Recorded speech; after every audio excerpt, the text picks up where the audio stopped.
Hello guys, আমি Abhijit Saha, Belley Shankarpur Rajiv Gandhi memorial Ayurvedic college and হসপিটালের প্রথম বর্ষের ছাত্র।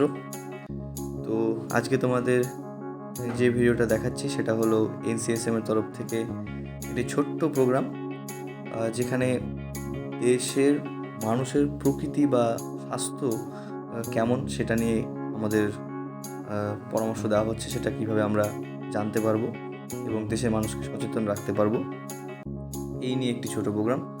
এটার মেন ট্যাগলাইন হলো দেশ কি প্রকৃতি পরীক্ষণ।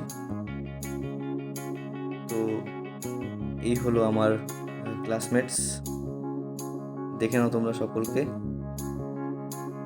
এখনও অনেকে আসেনি, পরে আরও অনেকে দেখতে পাবে তোমরা। তো আমাদের পেছনে অনেকে সিনিয়র্সরা বসে আছেন। তো আজকের মতো ভিডিও এখানেই সমাপ্ত করছি, পরে আবার দেখা হবে। টাটা।